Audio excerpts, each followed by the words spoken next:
World leaders gathering in southern England will announce a plan to vaccinate the world by the end of next year. At the G7 summit in Cornwall, they will pledge to provide 1 billion doses of COVID-19 vaccine to poorer countries. The move aims to address criticism that wealthy nations have secured the vast majority of vaccines against coronavirus for themselves.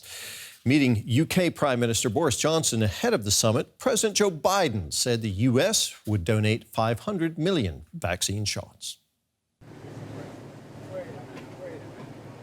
It began with friendly elbow bumps.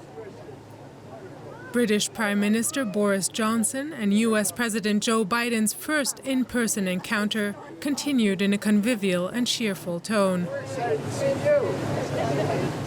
Romantic views and seaside walks with the First Ladies included. Now we're finally here, and it's been, it's a beautiful beginning. The leaders made a point of highlighting their nation's famed special relationship and made it official by signing an updated version of the 80-year-old Atlantic Charter. Biden said the alliance would help the countries address global challenges such as cybersecurity, the climate crisis, and the coronavirus pandemic together. But the big announcement came after the talks, when the U.S. president said his country would donate 500 million Pfizer vaccine doses to lower-income countries and the African Union. Our values call on us to do everything that we can to vaccinate the world against COVID-19. It's also in America's self-interest. As long as the virus rages elsewhere, there is a risk of new mutations that could threaten our people. We know that raging COVID-19 in other countries holds back global growth, raises instability, and weakens governments. But activists protesting the global inequality of vaccine access believe that waiving pharmaceutical patents would be more effective than charity. COVAX is nowhere near of reaching the goal of vaccinating 20% of the world. We need billions and billions of vaccines, and these handful of pharmaceutical companies who own the vaccines and the patents cannot produce enough for everyone. And that's why we're asking for the manufacturing to be scaled up globally by opening up the patents and the recipes so that more qualified manufacturers can produce the life-saving vaccines. With G7 leaders arriving, all eyes will be on the leaders of the world's wealthiest nations to see how serious they are about helping the rest of the world get a grip on the pandemic. And DW correspondent Alexandra van Namen joins us now from Carbis Bay, England, where that G7 meeting is taking place. Alexandra, what issues are expected to dominate this gathering of world leaders? Well, front and center of this G7 meeting is certainly the coronavirus pandemic and the urgent need to provide more vaccines for low and middle income countries. And Boris Johnson, the British Prime Minister who is hosting this meeting here, has already made clear he is calling on the other G7 leaders to make a commitment to inoculate the whole world by 2022. Other issues very high on the agenda are, of course, the economic recovery, climate change, and the relations with China. In terms of systemic challenges that the world is facing, climate change is right up there at the top. Do you expect any major commitments by the G7 there? I think that they are aware that there is a lot at stake. According to a recent study, the G7 nations could lose up to 8% of their GDP each year if they are not going to tackle climate change. And especially from the EU's perspective, this is a very important topic on the agenda. They want concrete results. They are hoping that the need to invest in economy for the economic recovery to cope with the fallout of the coronavirus pandemic will lead to more investment in green energy, in green economy. And that is something that we are definitely going to find in the communique after the conclusion of the G7 summit. But it's still open how concrete those conclusions will be.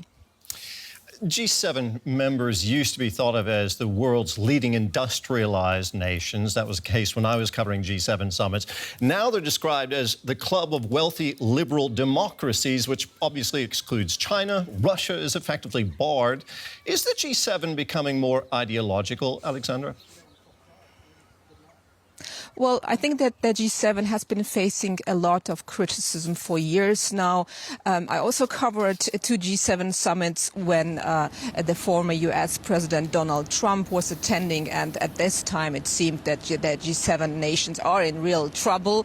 And I think that this meeting here in Cornwall is addressing some of the issues, because there is this notion to extend the format to include other democracies, India, South Korea, Australia and South Africa were invited as guests to this summit to discuss the global challenges and also maybe to forge an alliance to counter China's increasingly aggressive behavior.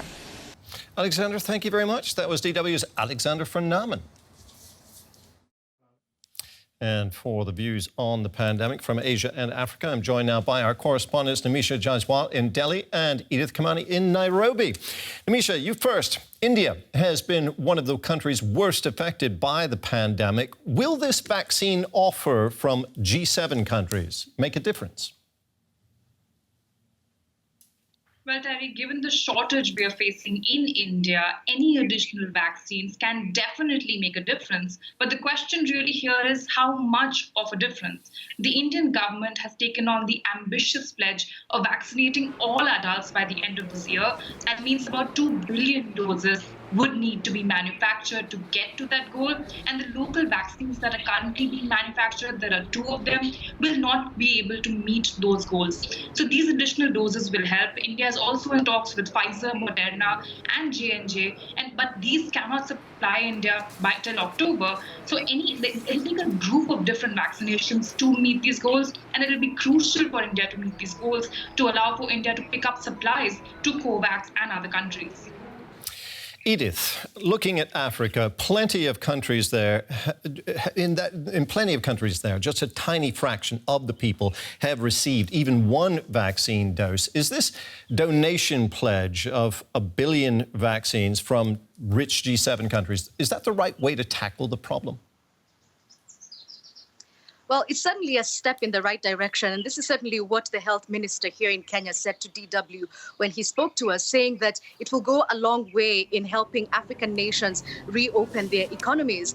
But like Nimisha said, how far and how fast is this going to happen? We're talking about a population of 1 billion people. Less than 2%, as you mentioned earlier, have been vaccinated. I myself being one of them. We don't know when we're going to be vaccinated. And even if these vaccines do come, it might not be until the end of the year when we're finally inoculated. Nimisha, just a month ago, India was breaking records with new cases and deaths nearly every day. Where do things stand now there? Well, things are improving here, Terry. Cases are going down, but even then, we are reporting over 90,000 cases every day. So there are still parts of the country that are struggling with the high caseload. Also, the Indian government is emphasizing a push on vaccinations once again, and a rapid push to fight off that third wave. But again, supplies remain low. People have to fight almost in a lottery system to book slots for themselves. So this shortage will impact our ability to fight off a third wave as well.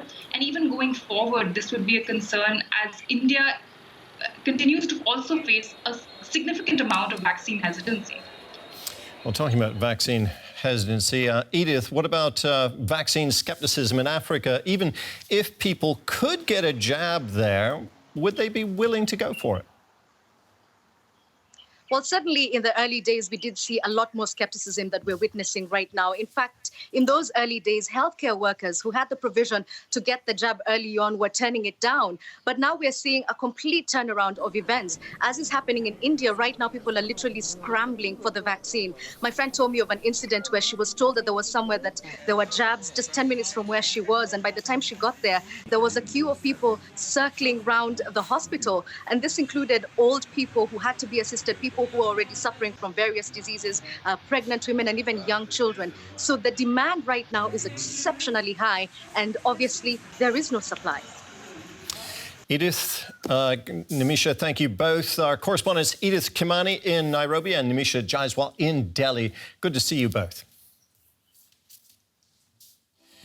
Now let's catch up on the latest developments in the coronavirus pandemic. South Africa has officially declared its third wave of infections. It's the worst affected country in Africa, accounting for over a third of all recorded cases on the continent. Health officials in the U.S. are investigating higher than expected reports of heart inflammation in male teens and young adults after their second dose of the Pfizer and Moderna vaccines. And Australia's Victoria State has reported 0 locally acquired cases for the first time in nearly 3 weeks as its state capital, Melbourne, emerges from another lockdown.